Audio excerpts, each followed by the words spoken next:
The screaming had gone on for 40 minutes. Sophie Harrington pressed her small body into the corner of her bedroom, hands clamped over her ears, mouth open in a continuous wail that rattled the windows of the mansion. Her father, Nathan, one of the wealthiest tech entrepreneurs in the country, knelt 5 feet away with his hands raised in surrender, tears streaming down his face. "Please, sweetheart," he whispered, but the 7-year-old couldn't hear him over her own distress. 3 therapists stood in the doorway, their expensive credentials useless. The household staff had retreated downstairs, unable to bear the sound. One of them, an older woman named Mrs. Chen who'd given her notice that morning, shook her head with pity. This was the reality of the Harrington house, a father with unlimited resources and a daughter he couldn't reach. Sophie's blonde hair stuck to her tear-soaked face. Her blue eyes were squeezed shut. She rocked back and forth, lost in a world no one else could enter. The tantrum had started because someone had moved her stuffed rabbit 3 inches to the left on her nightstand. 3 inches. That was all it took. Nathan wanted to hold her, to comfort her, but he'd learned the hard way that touching Sophie during a meltdown only made things worse. So he stayed there on his knees, watching his daughter suffer, completely powerless despite his billions. In the hallway outside, a woman with deep brown skin and kind eyes stood with her worn purse clutched in both hands. Simone Crawford had arrived for a job interview, but the agency hadn't mentioned this. No one had warned her that the position came with a child who the world had given up on. But unlike everyone else in that house, Simone didn't look away.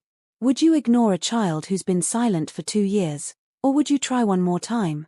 Drop a comment below with your thoughts, and subscribe to see how one simple question changes everything. Simone had been cleaning houses for 12 years, but she'd never seen a home that felt this empty.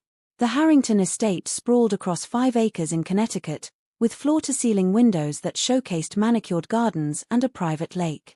Every surface gleamed. Every piece of furniture probably cost more than her annual rent.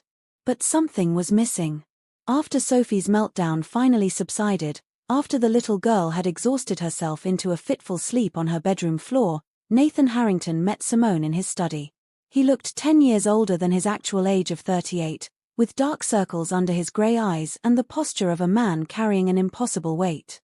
"The agency told you about Sophie?" he asked, gesturing for Simone to sit in a leather chair that probably cost more than her car. "They said you had a daughter with special needs," Simone replied honestly. "They didn't say much else." Nathan rubbed his face with both hands. "Sophie is autistic. High support needs, the doctors say. She hasn't spoken in 2 years, not since her mother died. We've tried everything. Speech therapists, occupational therapists, behavioral specialists. I've flown in experts from around the world." He pulled out a folder thick with documents. "This is the list of caregivers who've worked here in the past 18 months. 19 of them. The longest anyone lasted was 6 weeks." Simone took the folder but didn't open it. Instead, she looked directly at Nathan. "Why do they leave?" "Because it's hard," Nathan said simply. "Sophie doesn't want interaction. She doesn't respond to their efforts. They feel useless. Or they get frustrated when she has meltdowns. Or they just can't handle the isolation. This house is beautiful, but it's lonely." "What exactly would my job be?" Simone asked. "Officially, you'd be the head housekeeper. But realistically, I need someone who can be here with Sophie. Someone patient. Someone who won't give up on her." Nathan named a salary that made Simone's breath catch. It was more than double what she currently made working 3 different cleaning jobs. "Why that much?" she asked carefully. "Because I'm desperate," Nathan admitted. "And because you're the first person who didn't walk out when you heard her screaming." Simone thought about her own daughter, Jade, who was away at community college. She thought about the bills piling up, about her aging car that needed new brakes. She thought about the little girl upstairs who everyone had given up on. "Can I meet her properly?" Simone asked. "Not during a crisis. Just meet her." Nathan looked surprised but nodded. They walked upstairs together, their footsteps silent on the plush carpet. He opened Sophie's door carefully. The room was painted soft lavender, with star-shaped lights on the ceiling. Sophie sat on her bed, holding her rabbit, staring at the wall. She didn't look up when they entered. "Sophie, this is Miss Simone," Nathan said gently. "She might be working here." No response. Sophie's fingers tapped a pattern on the rabbit's ear. Tap tap tap, pause, tap tap tap, pause. Simone didn't approach. She simply stood in the doorway and observed. The little girl wore a yellow dress with white flowers. Her hair was brushed but tangled at the ends. Her feet were bare, and Simone noticed she curled her toes rhythmically, matching the pattern of her finger taps. "Thank you for letting me see your room," Simone said softly. "I like the stars on your ceiling." Sophie didn't respond, but her finger tapping slowed slightly. In the hallway, Nathan looked at Simone with desperate hope. "So, I'll take the job," Simone said. "But I need to do it my way. No pressure on Sophie. No forcing interactions. I'll just be here." Nathan would have agreed to almost anything. "Whatever you think is best." "When can you start?" "Tomorrow," Simone said. She didn't know it yet, but that simple word would change 3 lives forever. Simone arrived at 7 in the morning with 2 suitcases. Nathan had offered her a room in the main house, and given the salary, it made sense to live on site. Her daughter Jade had been supportive on the phone the night before. "Mom, this could be really good for you," Jade had said. "And honestly, I think you're exactly what that little girl needs." Mrs. Chen, the departing housekeeper, met Simone in the kitchen. The older woman had agreed to stay for one day to show Simone the basics. "The house practically runs itself," Mrs. Chen explained, showing Simone the organized supply closets and detailed schedules. "Mr. Harrington is very particular about Sophie's routines. Breakfast at 8, always the same things. She'll only eat plain oatmeal, apple slices, and orange juice. Lunch at noon. Dinner at 6. Bath at 7:30. Bed at 8. "What about activities?" Simone asked. Mrs. Chen shook her head. "Sophie doesn't do activities. She sits in her room. Sometimes she lines up her toys. Sometimes she stares out the window. The therapists come 3 times a week, but she doesn't engage with them." "Doesn't she go outside?" "She used to, before her mother died. Mrs. Harrington would take her to the garden every day. But since then, Sophie won't go past the back door. Mr. Harrington has tried, but she has a meltdown every time." They walked past Sophie's room. The door was open, and Simone could see the little girl sitting exactly where she'd been yesterday, in the same position, with the same rabbit. "One more thing," Mrs. Chen said quietly. "Don't take it personally when she doesn't respond to you. She's in her own world. The doctors say she might never come out of it." But Simone noticed something the older woman didn't. As they walked past, Sophie's eyes tracked their movement, just for a second. The little girl was aware. She was listening. She was just locked inside herself. Nathan appeared in his business suit, ready for his commute to the city. "Simone, thank you again for being here. My cell number is on the fridge. Call me if anything happens. The therapist's numbers are there too." "We'll be fine," Simone assured him. After Nathan left and Mrs. Chen departed with obvious relief, Simone stood in the massive kitchen and took a deep breath. The house was silent except for the hum of expensive appliances. She prepared Sophie's breakfast exactly as instructed and carried it upstairs on a tray. Sophie was still on her bed, still tapping her patterns. "Good morning, Sophie," Simone said gently, placing the tray on the desk. "Your breakfast is here whenever you're ready." No response. Simone didn't push. She simply left the room and returned to her own tasks. An hour later, she checked. The food was untouched, but Sophie had moved. She was now sitting by the window, looking at the garden below. Simone spent the rest of the day learning the house's rhythms. She cleaned quietly, prepared meals, and checked on Sophie regularly. The therapists arrived at 2 o'clock, 3 efficient women with clipboards and gentle voices. They spent 45 minutes in Sophie's room, trying various techniques to engage her. When they emerged, they all wore the same expression of polite defeat. "Same as always," one of them told Simone. "No eye contact, no response to prompts. We'll try again on Thursday." After they left, Simone went to Sophie's room.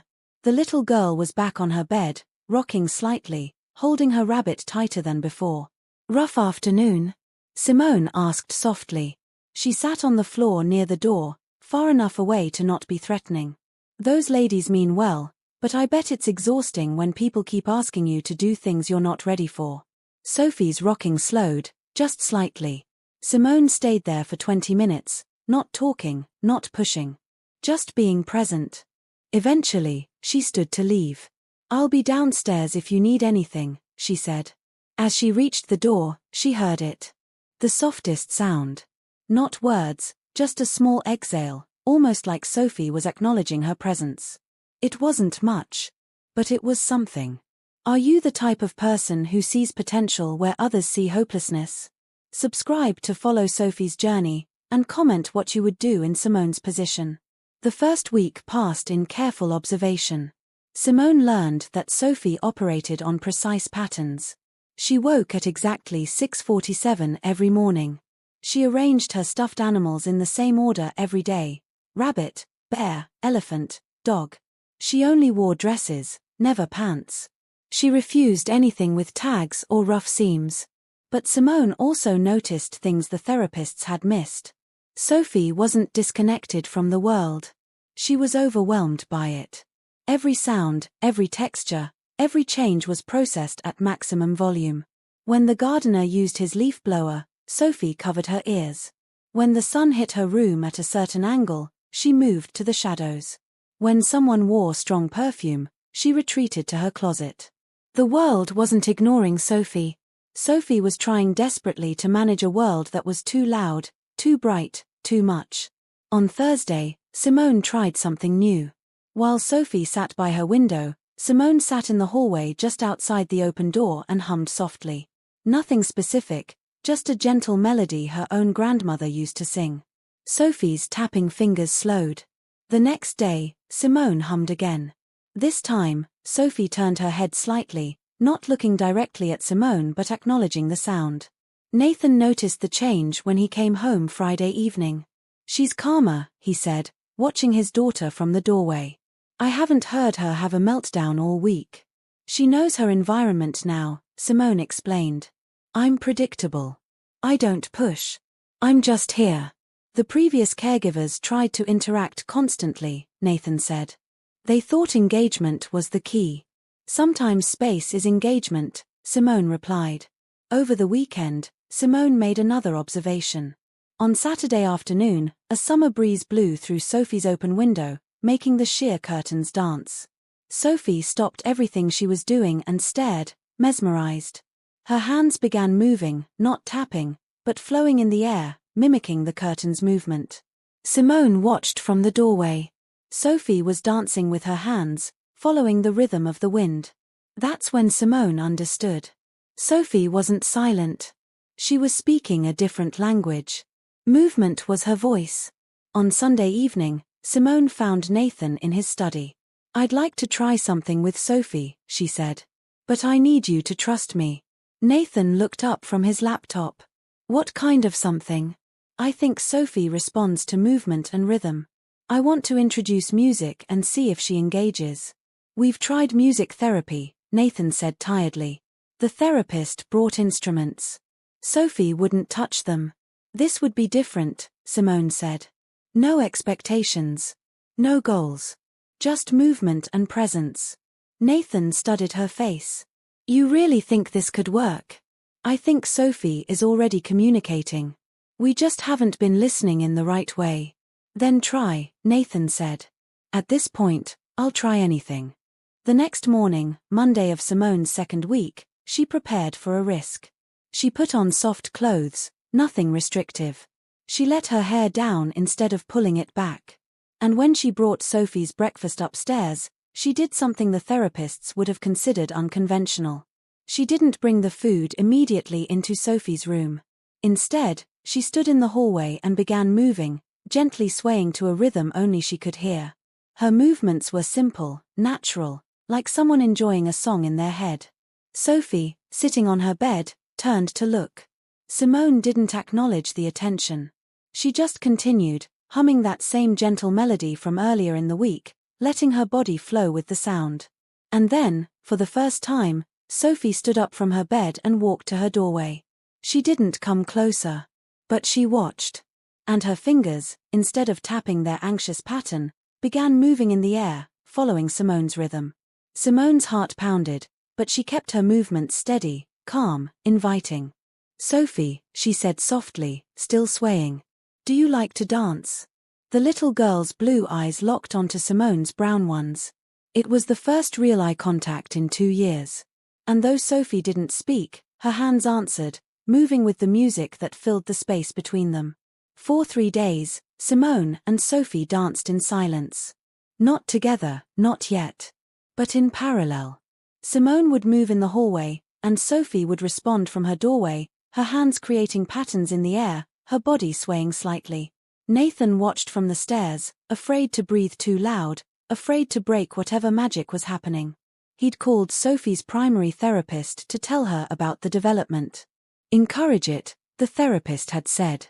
"But don't push. Let Sophie set the pace." On the 4th day, Wednesday morning, Simone took the next step. She brought her phone upstairs with a small portable speaker. When she pressed play, gentle instrumental music filled the hallway. Piano and strings, nothing with lyrics, nothing jarring. Just melody. Sophie emerged from her room completely. She stood in the hallway, 5 feet from Simone, and for the first time in 2 years, she smiled. It was small, barely there, but it was real. Simone extended her hand, palm up, an invitation without pressure.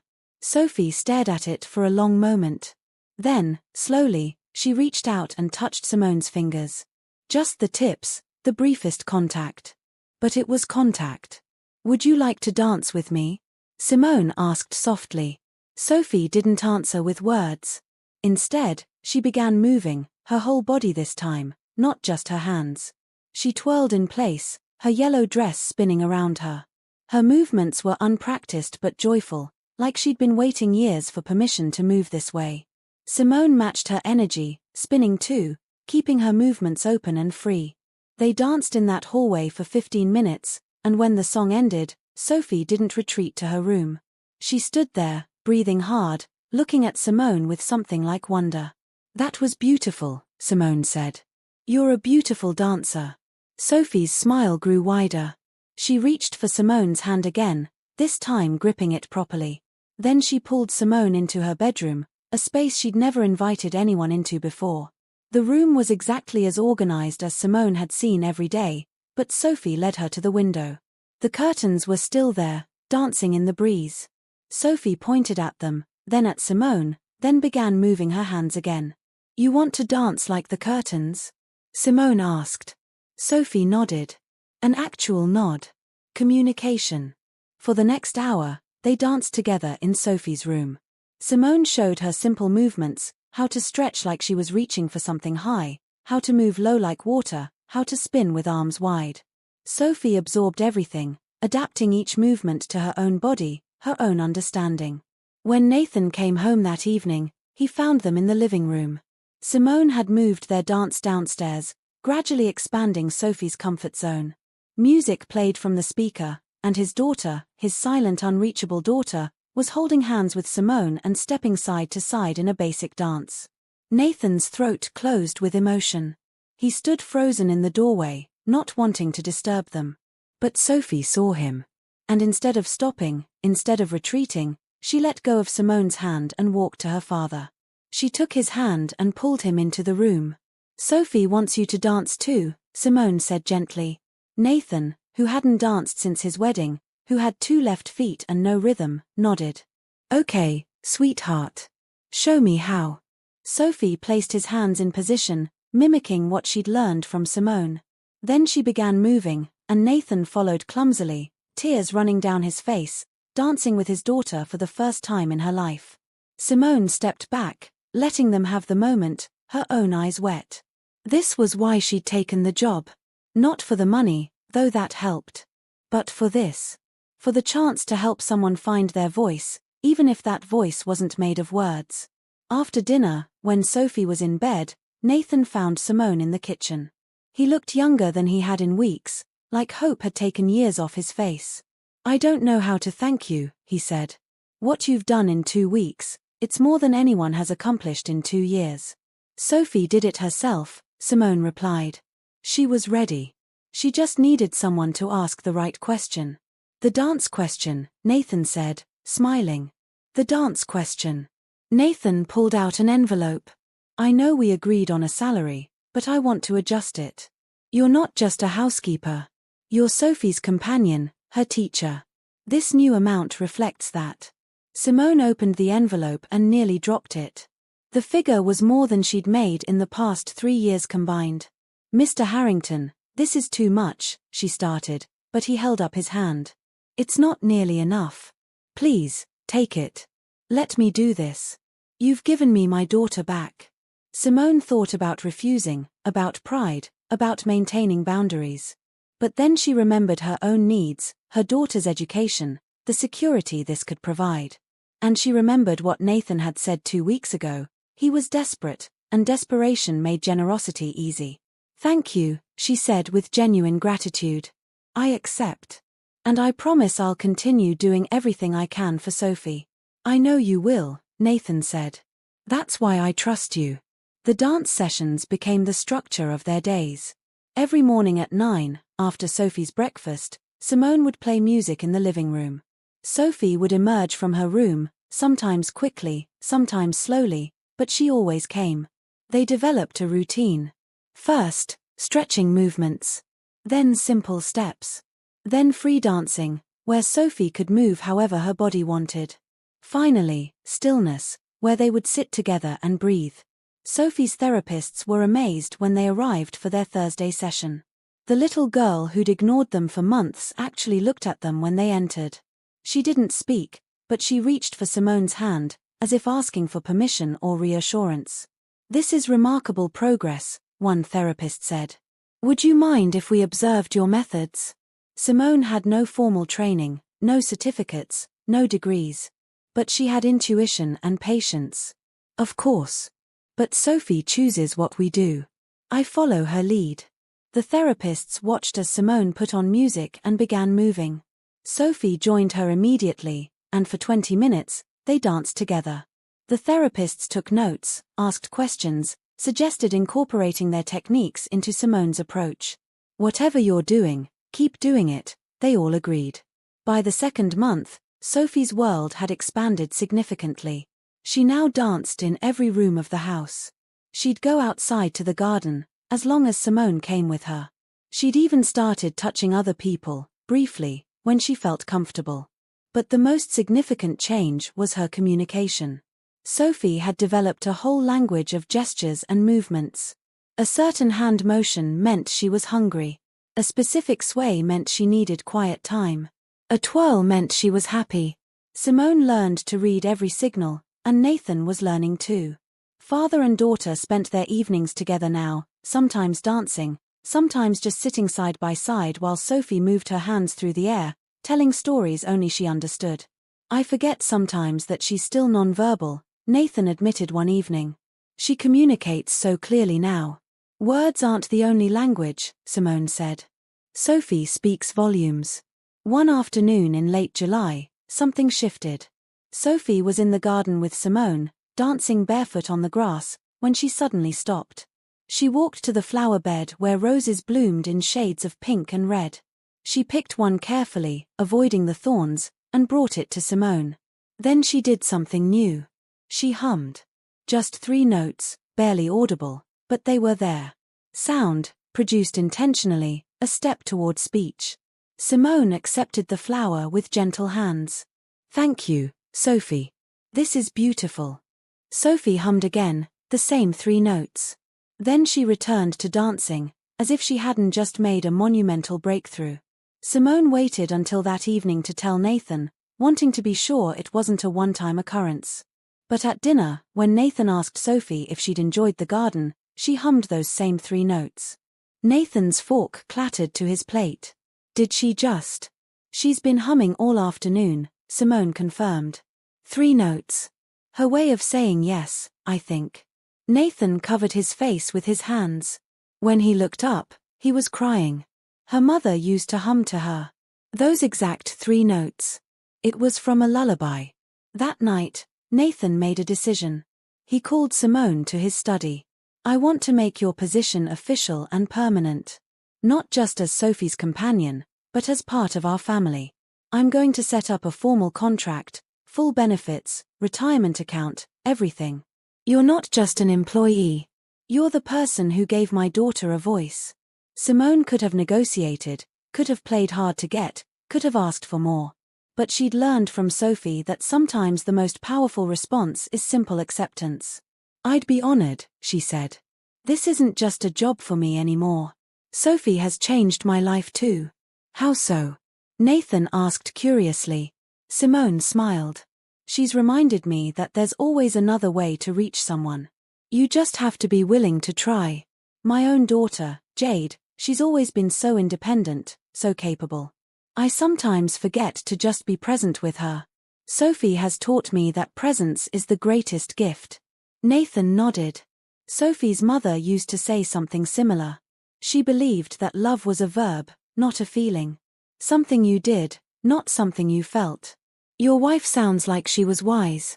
She was, Nathan said softly. And I think she'd be grateful that someone like you found us. August brought changes. Sophie, now 8 years old, had progressed beyond anyone's expectations. Her humming had evolved into more complex sounds. She would echo musical notes, mimic rhythms, and occasionally produce sounds that almost resembled words, though not quite. But her movement vocabulary had exploded. She could now communicate needs, wants, emotions, and even abstract concepts through dance. When she wanted breakfast, she'd do a specific hand motion followed by a eating gesture. When she was tired, her movements would slow and lower. When she was happy, she'd leap and spin. When she was overwhelmed, she'd do small, contained movements close to her body. Simone had created a journal documenting all of Sophie's gestures, helping Nathan and the household staff understand her language. The cook, Mrs. Patterson, had learned to read Sophie's food requests. The gardener, Tom, had learned which movements meant Sophie wanted to help with the flowers. The house that had been so silent was now filled with music and motion. One morning, Simone had an idea. Sophie, would you like to try dancing to different kinds of music? Not just instrumental. Sophie tilted her head, curious. Simone played folk music first. Sophie's movements became grounded, earthy, connected to the floor. Then jazz. Sophie's movements turned playful, improvisational, full of unexpected stops and starts. Then classical ballet music. Sophie's movements became precise, reaching, elegant. She's not just dancing, Nathan observed, watching from the doorway. She's interpreting. She understands the emotion of each piece. She's incredibly intuitive, Simone agreed. Music speaks to her in ways words never could. That afternoon, Simone had another idea. Sophie, would you like to dance outside? Not in the garden, but in the front yard where there's more space? Sophie hesitated. The front yard meant being visible to the street, to neighbors, to the outside world. She looked at Simone with uncertain eyes. I'll be with you the whole time, Simone assured her. And if it's too much, we'll come right back inside. Sophie considered this. Then she took Simone's hand and nodded. They walked through the house together, Sophie's grip tightening as they approached the front door. But she didn't stop. She stepped outside into the sunlight, onto the circular driveway, onto grass she'd never touched before. Simone started the music on her phone, something gentle and encouraging. She began dancing, and Sophie, after a moment of stillness, joined her. They danced in the front yard for 30 minutes. Cars drove by. Neighbors walking dogs paused to watch. But Sophie didn't retreat. She was too lost in the joy of movement, too focused on the music, too present in her own body. When they came back inside, Nathan was waiting with a huge smile. That was incredible. You went outside the safe space. Sophie hummed her three-note yes, beaming with pride. Have you ever seen someone bloom when given the right environment? Comment below what moments like this mean to you, and subscribe to follow the rest of Sophie's transformation. September arrived with cooler weather and new possibilities. Sophie's 8th birthday was approaching, and Nathan wanted to do something special. He asked Simone for advice. What does Sophie love most? Simone asked. Dancing, Nathan said immediately. Music and movement. Then maybe instead of a traditional party, we could have a dance gathering. Just a few people, gentle music, space for Sophie to move however she wants. Nathan loved the idea. They invited only the household staff and Sophie's therapists, people she knew and trusted. They decorated the living room with soft fabrics that would move in the air, creating that curtain effect Sophie loved. They hired a live musician who played gentle acoustic guitar. On the morning of her birthday, Sophie woke to find Simone at her door with a special gift, a flowing dress in Sophie's favorite color, lavender, made from the softest fabric imaginable. No tags, no rough seams, just pure comfort and movement. Sophie's smile could have lit the entire house. That afternoon, guests arrived. 8 people total, all of whom understood Sophie's needs. Mrs. Patterson had made a simple vanilla cake, knowing Sophie didn't like complex flavors. Tom had brought flowers from the garden. The therapists brought small musical instruments, bells, shakers, a small drum. At first, Sophie was hesitant with so many people in her space. She stood close to Simone, holding her hand. But when the guitarist began playing, when Simone started swaying to the music, Sophie couldn't resist. She began dancing, and something magical happened. The adults in the room didn't watch passively. They joined her. Not intrusively, not crowding, but each person began moving in their own way, creating a room full of gentle motion. Tom danced like he was tending garden, his movements earthy and grounded.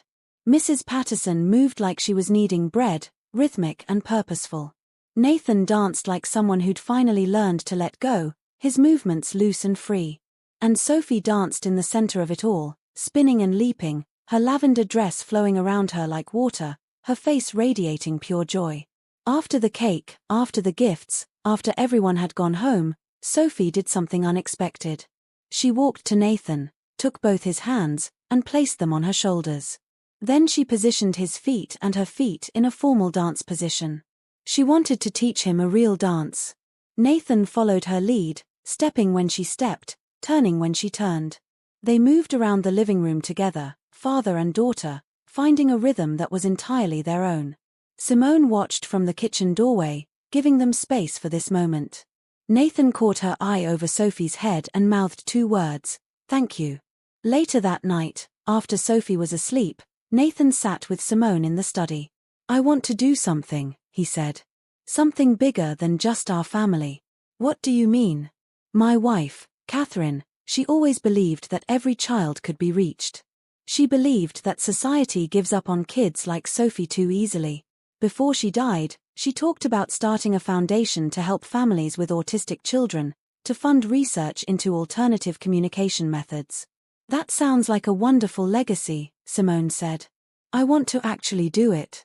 I want to establish the Catherine Harrington Foundation, and I want it to focus on what you've done with Sophie. Not traditional therapy, not forcing kids to communicate in ways that don't work for them, but finding each child's unique language." Nathan pulled out documents he'd been working on. "I've consulted with lawyers. I want to fund training programs for caregivers, support groups for families, and research grants for studying non-traditional communication methods. And Simone, I want you to be the lead consultant." Simone's eyes widened. "Nathan, I'm not qualified. I don't have degrees or certifications. I just have instinct. Instinct that worked when years of professional therapy didn't," Nathan countered. "You have something those professionals don't. You listen without agenda. You meet Sophie where she is instead of forcing her to come to you. That's what the foundation needs." He named a consultant salary that made Simone's head spin. Plus benefits, plus travel expenses, plus a budget for developing curricula. "You could help hundreds of children like Sophie," Nathan said. "You could train other caregivers to see what you see, to listen how you listen. Will you do it?" Simone thought about her life before the Harrington house. She thought about cleaning other people's homes, scrubbing toilets, being invisible. She thought about struggling to pay bills, worrying about Jade's education, wondering if she'd ever have security. Now she was being offered not just security but purpose. Not just a job but a mission. "Yes," she said. "I'll do it. For Sophie, for Catherine's memory, and for every child who's waiting for someone to ask them the right question." Nathan smiled with relief. "We'll announce it next month. But first, there's something else I want to try with Sophie." "What's that?" "I want to enroll her in a dance class." The idea of a dance class terrified and excited Simone in equal measure. Sophie had made tremendous progress, but she'd done it in controlled environments with familiar people. A class meant other children, unpredictable sounds, potential sensory overwhelm. "We have to be careful," Simone told Nathan. "We need the right class, the right teacher, the right environment." They researched for 2 weeks. Finally, they found a small studio 30 minutes away that offered adaptive dance classes for children with special needs. The teacher, a woman named Rachel Torres, had experience with autistic students. Simone called and explained Sophie's situation in detail. Rachel listened carefully. "Bring her for a trial class," she suggested. "Just observe first. Let her watch the other kids without any pressure to participate. If she's comfortable, we'll go from there." On a Saturday morning in October, Simone and Nathan took Sophie to the studio. Sophie wore her comfortable clothes and gripped Simone's hand tightly as they walked in. The studio was bright but not harsh, with wood floors and mirrored walls. 5 other children were there, ranging from 6 to 10 years old, all with various support needs. Some were autistic, some had Down syndrome, one used a wheelchair. Rachel greeted them warmly. "Hi Sophie. I'm Rachel. You can watch today, or you can dance, or you can do whatever feels right. There's no wrong choice." Sophie stayed close to Simone, watching as Rachel led the other children through warm-up movements. But Simone could feel Sophie's body responding to the music, small movements starting in her fingers, her shoulders beginning to sway. "You can join if you want," Simone whispered. "I'll be right here." Sophie looked at the other children. One boy was spinning in circles, not following the movements at all, but clearly happy. One girl was doing the movements very precisely, focused intensely. One child was just sitting and rocking, content to watch. There was no right way to participate.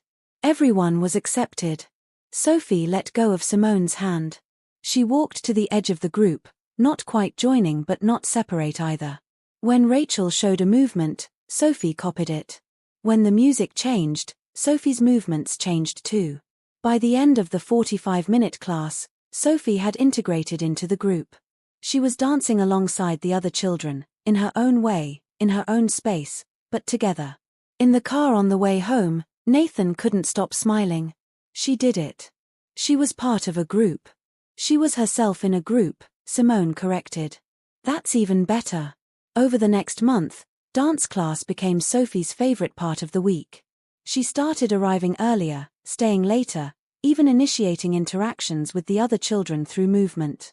She and the spinning boy, whose name was Daniel Lee, developed a friendship based entirely on mirroring each other's movements. Then, in early November, Rachel made an announcement. "In December, we're having a winter showcase. It's very casual, just families watching. Each child will perform a short piece, whatever they're comfortable with. No pressure, but I think Sophie might enjoy it." Sophie's response was immediate. She nodded, hummed her yes, and began improvising movements right there in the studio. "I think that's a yes," Nathan laughed. For the next month, Sophie worked on her piece with Rachel and Simone. They chose music together, a beautiful piano composition that flowed and built and resolved. Sophie choreographed her own movements, with Rachel offering suggestions but following Sophie's lead. The night of the showcase arrived. The studio was full of families, about 50 people total. Sophie wore her lavender dress and stood backstage with the other children, surprisingly calm.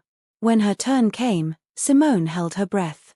Sophie walked onto the floor alone, stood in the center, and waited for her music to start. The first notes played. Sophie began moving. For 3 minutes, she danced from her soul. Every movement told a story, of silence, of isolation, of discovery, of joy. She moved like curtains in the wind, like water flowing, like someone who'd finally found her voice. The audience was completely silent, transfixed. Several parents were crying, including Nathan, who held Simone's hand so tight it hurt. When Sophie finished, when the final note faded and she stood in her ending pose, the room erupted in applause. Not polite applause, but genuine appreciation for something beautiful they'd witnessed. Sophie looked at Simone in the front row. And then she did something miraculous. She opened her mouth and spoke her first word in 2 years. More. One word. Barely audible. But it was there. Clear and intentional and real. The applause grew louder. Nathan was openly sobbing. Rachel was beaming. And Sophie, sweet Sophie who'd been silent for so long, smiled the biggest smile anyone had ever seen. The word more opened a floodgate. Not overnight, not dramatically, but steadily. Over the next 2 weeks, Sophie added words to her repertoire. Yes. No. Dance. Music. Simone. Daddy. Simple words, one at a time, but each one a victory. Her therapists were astonished. They'd been working with her for 2 years with minimal progress, and suddenly, Sophie was speaking. They asked Simone to present her methods at a professional conference, offering to pay for everything. I don't know if I can explain it, Simone admitted. I just listened to what Sophie was already saying through her body. That's exactly what needs to be shared, one therapist insisted. Too many people in our field are so focused on making children fit into our communication methods that we forget to learn theirs. Nathan was planning the foundation's official launch for January. He'd hired staff, secured office space, and created a board of directors that included autism advocates, researchers, and parents. Simone was being set up as the director of alternative communication methods, with a salary and benefits package that still made her dizzy to think about. You're changing lives, Nathan told her one evening. Starting with mine and Sophie's, but soon, so many others. But the most significant moment came 2 weeks before Christmas. Sophie walked into the living room where Nathan and Simone were discussing foundation plans. She stood in front of her father, took his hands, and spoke a full sentence. Daddy, I love you. 5 words. Clear. Unmistakable. Spoken with intention and emotion. Nathan dropped to his knees and pulled Sophie into a hug. She didn't stiffen or pull away. She hugged him back, holding tight, and Simone heard her whisper something else. Miss Mama. I miss Mama too, sweetheart, Nathan choked out. So much. But she'd be so proud of you. Sophie pulled back and looked at her father. Mama loved dancing. She did, Nathan confirmed. She loved dancing with you. Dance with me? Sophie asked. Like Mama? Nathan stood, wiped his tears, and took his daughter's hands. No music was playing, but they didn't need it. They danced in that living room, father and daughter, healing together through movement, finding their way back to each other after 2 years of silence. Simone stepped out to give them privacy, but Nathan called her back. Simone, wait. She turned. Nathan was still holding Sophie's hands, but he was looking at Simone with an expression of profound gratitude. We need to talk about something, he said. Something important. Simone walked back into the room.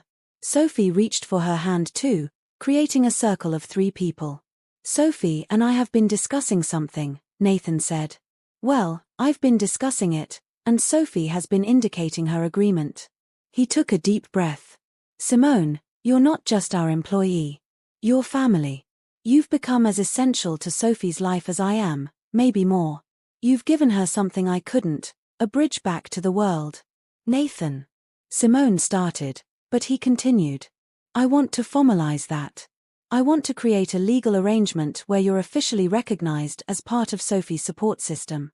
Not adoption, nothing that overreaches, but something that ensures you'll always be in her life, that you'll always have a say in her care and her future. He pulled out documents his lawyer had prepared. This grants you medical decision-making rights if I'm unavailable, educational planning input, and guaranteed ongoing involvement regardless of any future changes in employment or circumstances. It also includes a trust fund for your daughter Jade's education and a significant financial package for you. Simone's hands shook as she looked at the papers. This wasn't just generosity. This was Nathan making her Sophie's second parent in every way but name. "This is too much," she whispered. "It's not enough," Nathan countered. "You gave me my daughter back. You gave Sophie her voice. This is the least I can do." Sophie squeezed Simone's hand and spoke again. "Stay." One word. A question. A plea. A hope. Simone looked at this little girl who'd transformed from silent and unreachable to expressive and connected. She looked at Nathan, who'd gone from desperate to hopeful. She thought about the foundation they'd build together, the children they'd help, the lives they'd change. "Yes," Simone said, accepting everything Nathan offered with gratitude and grace. "I'll stay. Always." Sophie hugged her with surprising strength. Nathan joined the embrace. And in that living room, surrounded by windows that overlooked gardens where Sophie now danced freely, a new family configuration was born. Not traditional, not conventional, but absolutely real. 6 months later, spring arrived with warmth and possibility. The Catherine Harrington Foundation officially launched with a gala event that raised over $2 million in its first night. Simone, wearing an elegant dress Jade had helped her pick out, gave a presentation about Sophie's journey that had the entire room in tears. Sophie attended the gala too. She'd requested to be there, wanting to show people what was possible. She didn't perform, didn't speak to the crowd, but she stood on stage with Simone and Nathan and waved, her smile bright and confident. The Foundation's first initiative was a training program for caregivers and therapists, teaching them to recognize and honor non-traditional communication methods. Simone led the curriculum development, drawing from her experiences with Sophie and consulting with autism researchers and advocates. Applications flooded in from across the country. Parents desperate for help. Caregivers wanting better tools. Schools seeking guidance. Within 3 months, the foundation had trained 50 professionals and created support groups for over 200 families. But the most significant changes were happening at home. Sophie was now 9 years old and attending a specialized school that honored her learning style. She took regular dance classes 3 times a week. She had friends, children like Daniel who communicated in their own ways and accepted each other completely. Her verbal language had expanded to short conversations. She would never be a child who talked constantly, but she could express her needs, share her feelings, and ask questions. Her primary language, though, remained movement. She thought in dance, processed emotions through motion, and told stories with her body. Simone had moved into a larger suite in the main house, and Jade visited frequently during college breaks. The two families, Simone's and Nathan's, had woven themselves together in unexpected ways. Jade and Sophie had become close, with Jade learning Sophie's movement language and Sophie learning to communicate with Jade through both words and dance. On a Saturday in May, Sophie came to Simone with a request. "Dance show?" she asked. "In garden? You want to perform in the garden?" Simone clarified. Sophie nodded enthusiastically. "For family. And new friends." They planned it for the following weekend. Sophie invited her dance class friends, their families, the household staff, her therapists, and the foundation's core team. 40 people total, all of whom had played roles in her journey. The garden was transformed with fabric canopies that moved in the breeze, creating that effect Sophie loved. A small stage area was cleared on the grass. Musicians were hired to play live accompaniment. When the day arrived, guests filled the garden, sitting on blankets and chairs, eating food from Mrs. Patterson's extensive menu. Sophie had choreographed 3 pieces, 1 solo, 1 duet with Simone, and 1 group piece with her dance class friends. She performed all 3 flawlessly. The solo piece showed her journey from isolation to connection. The duet with Simone demonstrated their bond, their synchronized movements telling the story of how they'd found each other. The group piece celebrated community, diversity, and acceptance. After the final bow, after the applause faded, Sophie walked to the microphone. Nathan had set it at her height, just in case. Everyone fell silent, wondering if she would speak. Sophie cleared her throat and said the longest statement anyone had ever heard from her. "Thank you for seeing me. Not who you wanted, but who I am. Dancing is my voice. You learned to listen." 20 words. A complete thought. Her truth, spoken clearly. The garden erupted. People stood, applauding, crying, celebrating not just Sophie's performance but her entire transformation. Nathan wrapped his daughter in a hug. Simone joined them, and Jade joined too, creating a circle of 4 people who'd become a family through patience, creativity, and love. Later that evening, after everyone had gone home, after Sophie was asleep, Nathan and Simone sat on the back patio, watching fireflies dance in the gathering darkness. "I keep thinking about where we were a year ago," Nathan said quietly. "Sophie wouldn't leave her room. I was losing hope. The house felt like a beautiful prison."